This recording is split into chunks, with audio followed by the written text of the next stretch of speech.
Hi friends! UK വീട് വാങ്ങുക എന്നുള്ള നമ്മുടെ എല്ലാവരുടെയും ഒരു സ്വപ്നമാണ് അല്ലേ. അപ്പോൾ വളരെ റീസെൻ്റ് ആയിട്ടാണ് ഞാൻ UK വീട് വാങ്ങിയത്. അപ്പം എൻ്റെ ഈ ഒരു പ്രോസസ്സിന് എന്നെ ഹെൽപ്പ് ചെയ്തത് മഞ്ജു ചേച്ചിയാണ്. ഞങ്ങളുടെ കോൺവെർസേഷൻ എല്ലാം ഫോണിൽ കൂടിയായിരുന്നു. പക്ഷേ എങ്കിൽ പോലും ഞാൻ 100% സാറ്റിസ്ഫൈഡ് ആയിരുന്നു. ഇന്നപ്പോൾ എനിക്ക് ചേച്ചീനെ നേരിട്ട് കാണാനായിട്ടൊരു ഓപ്പർച്യൂണിറ്റി കിട്ടി. അപ്പം നമുക്കുള്ള കുറച്ച് സംശയങ്ങളൊക്കെ നമ്മുടെ മോർഗേജ് അഡ്വൈസറായ മഞ്ജു ചേച്ചിയോട് നേരിട്ട് ചോദിക്കാം അല്ലേ. ഹായ് ചേച്ചി. കാണാൻ പറ്റിയതിൽ ഒത്തിരി സന്തോഷം. അതെ ചേച്ചി, എന്റെ കാര്യങ്ങളൊക്കെ കഴിഞ്ഞു, വീടൊക്കെ വാങ്ങി വളരെ ഹാപ്പി ആയിട്ടിരിക്കുന്നു. അപ്പൊ ഞാൻ ഈ വീഡിയോ കൊണ്ട് ഉദ്ദേശിക്കുന്നത് എന്റെ ഫ്രണ്ട്സ് ഇതുപോലെ വീട് സെർച്ച് ചെയ്തുകൊണ്ടിരിക്കുകയാണ്. അപ്പൊ മോർഗേജിനെ പറ്റി കൂടുതൽ അറിയാൻ എന്റെ ഫ്രണ്ട്സ് ഒക്കെ ആഗ്രഹിക്കുന്നുണ്ട്. അതുകൊണ്ടാണ് ഞാൻ ഇങ്ങനെ ഒരു വീഡിയോ ചെയ്യാമെന്ന് ആഗ്രഹിച്ചത്. കൂടുതലും എന്റെ ഫ്രണ്ട്സ് എന്ന് പറയുന്നത് ഫസ്റ്റ് ടൈം ബയേഴ്സ് ആണ് കേട്ടോ. അവർക്ക് ഒരുപാട് സംശയങ്ങളുണ്ട് ഇതിനെപ്പറ്റി. അപ്പൊ ഈ ഒരു മോർഗേജ് പ്രോസസ്സിനെ പറ്റി ചേച്ചി ഒന്ന് എക്സ്പ്ലെയിൻ ചെയ്ത് തരാമോ? അതിനെന്താ, അതാണല്ലോ നമ്മുടെ മെയിൻ പരിപാടി. അപ്പം എന്തായാലും നിങ്ങൾ ഫസ്റ്റ് ടൈം ബയർ എന്ന് പറയുമ്പം ഒത്തിരി വളരെയധികം ടെൻഷനോടുകൂടിയാണ് എല്ലാവരും നമ്മളെ സമീപിക്കാറ്. ഓഫ് കോഴ്സ് ഒരു ലോങ് പ്രോസസ്സാണ്, എങ്കിൽ പോലും അത് നമുക്ക് വളരെ ലളിതമായി ചെയ്ത് തീർക്കാവുന്നതേ ഉള്ളൂ. നിങ്ങൾ എക്സ്പീരിയൻസ് ചെയ്ത പോലെ തന്നെ മറ്റുള്ളവർക്കും എക്സ്പീരിയൻസ് ആകാൻ ഞങ്ങൾക്ക് സഹായിക്കാൻ പറ്റും. അതിൽ ഏറ്റവും ഇമ്പോർട്ടൻ്റ് ആയിട്ടുള്ള കാര്യം നിങ്ങളുടെ അഫോർഡബിലിറ്റി എന്താണെന്ന് അറിയുകയാണ്. അപ്പം ഞങ്ങൾ സാധാരണ കമ്മ്യൂണിക്കേഷൻ അങ്ങോട്ടും ഇങ്ങോട്ടും വന്നു കഴിയുമ്പം എല്ലാ ഡീറ്റെയിൽസും, അതായത് സാലറി സ്ലിപ്സും കമ്മിറ്റ്മെൻറ്റ്സും, എന്താ ഏജ് എത്രയാണ്, എത്ര കുട്ടികളുണ്ട്, കമ്മിറ്റ്മെൻറ്റ്സ് എന്തൊക്കെയുണ്ട്, അതായത് ലോണ്, ക്രെഡിറ്റ് കാർഡ് അല്ലെങ്കിൽ എന്തെങ്കിലും ഹയർ പർച്ചേസ് അങ്ങനെ എന്തെങ്കിലും ഉണ്ടോ, ഇങ്ങനെ എല്ലാ കാര്യങ്ങളും കൂടെ നോക്കി നിങ്ങൾക്ക് എത്ര വരെ മോർഗേജ് കിട്ടുമെന്ന് ആദ്യം അന്വേഷിക്കും. അത് നിങ്ങളുടെ കാൽക്കുലേഷൻ കഴിഞ്ഞ് ഒരു ഫിഗർ കിട്ടിക്കഴിയുമ്പം 5% ഡെപ്പോസിറ്റ് ആണോ അതോ 10% ഡെപ്പോസിറ്റ് ആണോ നിങ്ങൾക്ക് മോർഗേജിന് വേണ്ടി ഡെപ്പോസിറ്റ് ഇടാൻ പറ്റുക എന്നുള്ളതിനൊരു തീരുമാനവും കസ്റ്റമേഴ്സിന് എത്തിക്കാൻ പറ്റും. അപ്പോൾ അങ്ങനെ ആയി കഴിയുമ്പം പിന്നെ അവർക്ക് ചിന്തിക്കേണ്ടത് ഈ 5% ഡെപ്പോസിറ്റിൽ അല്ലെങ്കിൽ 10% ഡെപ്പോസിറ്റിൽ എന്തെങ്കിലും ഗിഫ്റ്റ് ഉണ്ടോ. അപ്പം ഗിഫ്റ്റ് ഉണ്ടെങ്കിൽ എല്ലാ ബാങ്കുകളും തന്നെ ഇപ്പോൾ ഗിഫ്റ്റ് ഫാമിലിയിൽ നിന്ന് മാത്രമേ സ്വീകരിക്കുന്നുള്ളൂ. അതുപോലെ തന്നെ അതിനെല്ലാം ക്രൈറ്റീരിയാസ് ഉണ്ട്, എന്തൊക്കെ ഡോക്യുമെൻറ്റ്സ് ആണ് അതിനുവേണ്ടി വേണ്ടത്, അങ്ങനെയുള്ള കാര്യങ്ങളെല്ലാം നമ്മൾ കസ്റ്റമേഴ്സിനെ എക്സ്പ്ലെയിൻ ചെയ്ത് കൊടുക്കും. അപ്പം തന്നെ അവർക്ക് ഏകദേശം ഒരു രൂപരേഖയായി എത്ര വരെ അവർക്ക് മോർഗേജ് കിട്ടും, എന്തുമാത്രം ഡെപ്പോസിറ്റ് അവർക്ക് ഉണ്ടാക്കണം, അങ്ങനെയുള്ള കാര്യങ്ങൾ അറിഞ്ഞു കഴിയുമ്പം ഏകദേശം അവരുടെ ലിമിറ്റിൽ ഒതുങ്ങുന്ന വീടുകൾ അവർ നോക്കി തുടങ്ങും. അവർ വീടുകൾ എല്ലാം സെർച്ച് ചെയ്യാൻ വേണ്ടി ഇപ്പം റൈറ്റ് മൂവ് വഴി സെർച്ച് ചെയ്യാം, അല്ലെങ്കിൽ നിങ്ങളുടെ ലോക്കൽ എസ്റ്റേറ്റ് ഏജൻസിനെ കോൺടാക്ട് ചെയ്ത് നിങ്ങളുടെ ഇൻട്രസ്റ്റ് ഇത്ര വരെ അഫോർഡബിലിറ്റിയിലുള്ള വീടുകൾ ഞങ്ങൾ അന്വേഷിക്കുന്നുണ്ട് എന്ന് പറയുമ്പം അവർ നിങ്ങളെ എവിടെ പ്രോപ്പർട്ടി വന്നാലും അവർ നിങ്ങളെ ഇമെയിൽ വഴി അറിയിക്കും. അപ്പം നിങ്ങൾ ആ വീട് കാണാനുള്ള അപ്പോയിൻമെൻ്റ് എടുക്കുക, ആ വീടുകൾ പോയി കാണുക. വീട് കണ്ടതിന് ശേഷം പിന്നെ നിങ്ങൾക്ക് ഇഷ്ടപ്പെട്ടെങ്കിൽ ആ വീടിനൊരു ഓഫർ ഇടാം. അപ്പോൾ എല്ലാവരും ചോദിക്കുന്നൊരു ക്വസ്റ്റ്യനാണ് ഈ വീട് അവരിടുന്ന ആ ഓഫർ തന്നെ നമ്മൾ കൊടുക്കണമെന്നുള്ളത്. അത് ശരിക്കും പറഞ്ഞാൽ ഓരോ ഏരിയ അനുസരിച്ചും നമ്മളുടെ ആ ഒരു വീടിനോട്, ആ വീട് നിങ്ങൾക്ക് ഇഷ്ടപ്പെട്ടോ, എന്തുമാത്രം ഇഷ്ടപ്പെട്ടു എന്നുള്ളതിനെയൊക്കെ ഡിപ്പെൻഡ് ചെയ്തിരിക്കും. അപ്പോൾ നിങ്ങൾക്ക് ഇഷ്ടപ്പെട്ടു ആ വീടുണ്ടെങ്കിൽ മാത്രമല്ല, ചില ഏരിയകളിൽ ചിലപ്പോൾ നമ്മൾ കുറച്ച് പൈസ കുറച്ച് പറഞ്ഞാലും ബാർഗെയിൻ ചെയ്തും നമുക്ക് ആ പ്രോപ്പർട്ടി വാങ്ങിക്കാൻ പറ്റും.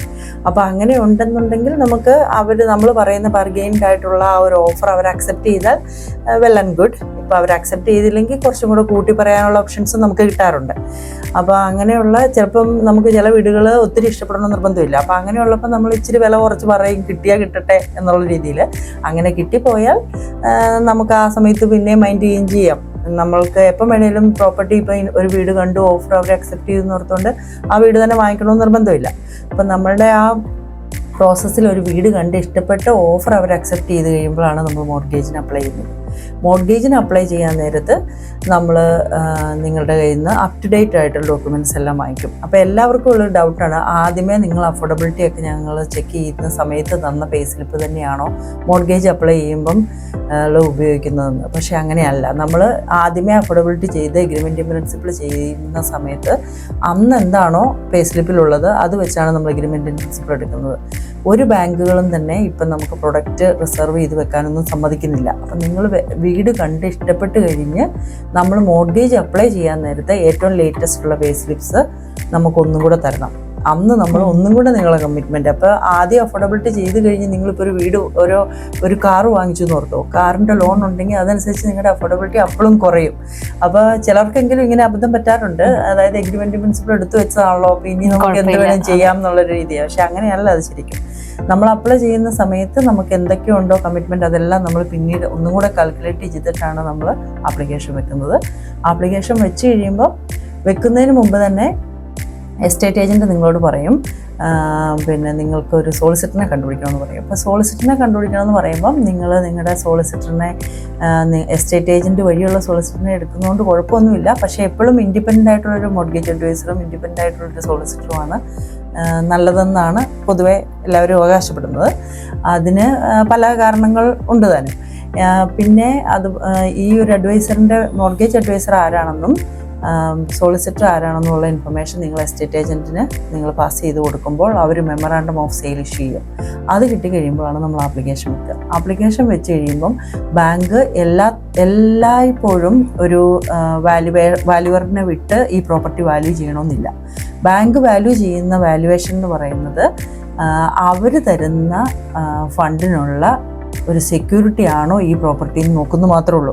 അല്ലാതെ ആ പ്രോപ്പർട്ടിക്ക് എന്തെങ്കിലും ഡാമേജ് ഉണ്ടോ അല്ലെങ്കിൽ കൺസ്ട്രക്ഷനായിട്ടുള്ള ഒരു ഹോം ബയേഴ്സ് റിപ്പോർട്ട് അവർ ചെയ്യുന്നില്ല. അപ്പം നിങ്ങൾക്ക് ആ പ്രോപ്പർട്ടിയെക്കുറിച്ച് ഇതിലും കൂടുതൽ എന്തെങ്കിലും അറിയണമെങ്കിൽ മോർഗേജ് ഞാൻ എപ്പോഴും കസ്റ്റമേഴ്സിന് പറഞ്ഞു കൊടുക്കാറ്, ഓഫർ കിട്ടിയതിന് ശേഷം നിങ്ങൾ ഒരു ഹോം ബയേഴ്സ് റിപ്പോർട്ട് ചെയ്യുക. അപ്പോൾ ആ ഹോം ബയേഴ്സ് റിപ്പോർട്ടിൽ കൂടെ നിങ്ങൾക്ക് എക്സ്റ്റെൻസീവ് ആയിട്ടുള്ള ആ പ്രോപ്പർട്ടിയെക്കുറിച്ച് അറിയാനും എന്തെങ്കിലും പ്രോബ്ലംസ് ഉണ്ട്, നമുക്ക് മുമ്പോട്ടേക്ക് പോയാൽ ഇഷ്യൂസ് ഉണ്ടാകുമെന്ന് തോന്നുവാണെങ്കിൽ നമുക്ക് ആ സമയത്ത് ഈ ഡീലിങ്സ് വേണ്ടാന്ന് വെക്കാനുള്ള ഓപ്ഷൻസ് കിട്ടുന്നുണ്ട്.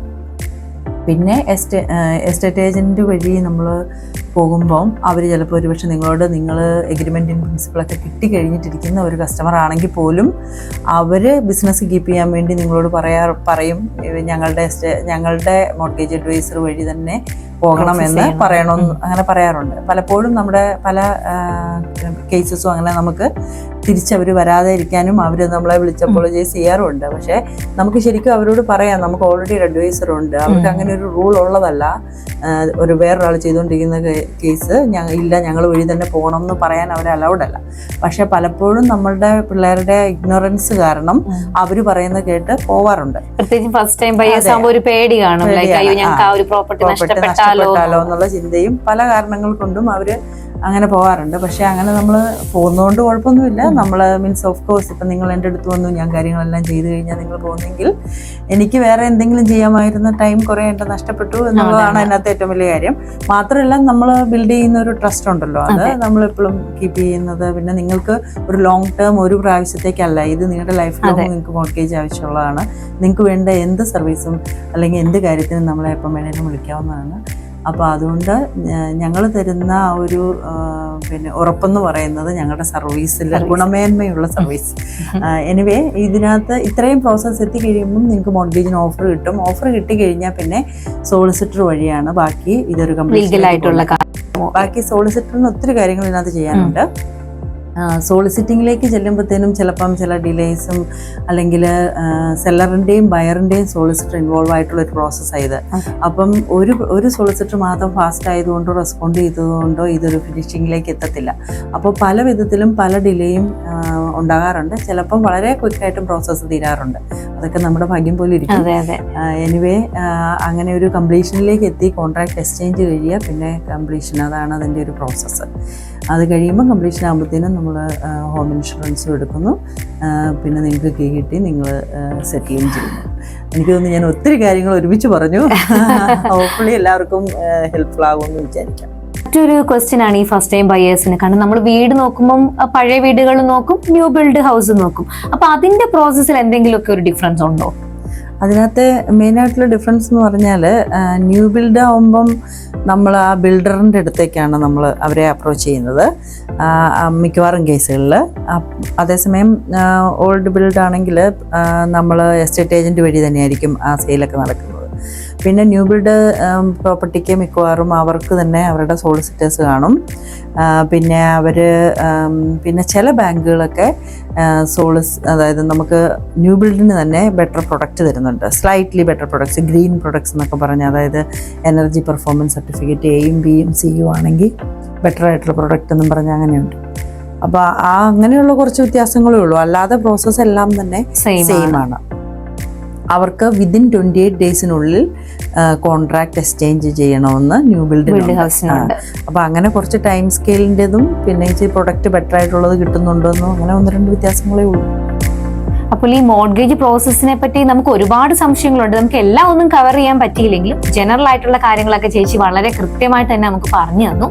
അപ്പോൾ നിങ്ങൾക്ക് ആർക്കെങ്കിലും ഇനി ഇതുപോലെ നിങ്ങൾ വീട് നോക്കുന്നുണ്ടെങ്കിൽ തീർച്ചയായിട്ടും നിങ്ങൾ മഞ്ജു ചേച്ചി കോൺടാക്ട് ചെയ്യുക. അപ്പോൾ ഈ ഒരു കോൺവെർസേഷനിലൂടെ നിങ്ങൾക്ക് മനസ്സിലായി ചേച്ചി വളരെ ഫ്രണ്ട്ലി ആണ്, അപ്രോച്ചബിൾ ആണ്. നിങ്ങൾക്ക് മോർഗേജിനെ പറ്റി ഇനി എന്തെങ്കിലും സംശയം ഉണ്ടെങ്കിൽ മഞ്ജു ചേച്ചി കോൺടാക്ട് ചെയ്യുക. ചേച്ചിയുടെ കോൺടാക്ട് ഡീറ്റെയിൽസ് ഞാൻ താഴെ മെൻഷൻ ചെയ്യുന്നതായിരിക്കും.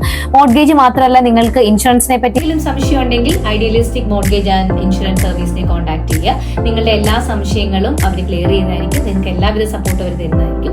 അപ്പോൾ ഈ വീഡിയോ നിങ്ങൾക്ക് ആർക്കെങ്കിലും യൂസ്ഫുൾ ആയിട്ട് തോന്നിയിട്ടുണ്ടെങ്കിൽ ലൈക്ക് ചെയ്യുക, കമന്റ് ചെയ്യുക, ഷെയർ ചെയ്യുക. Thank you for watching. Thank you ചേച്ചി.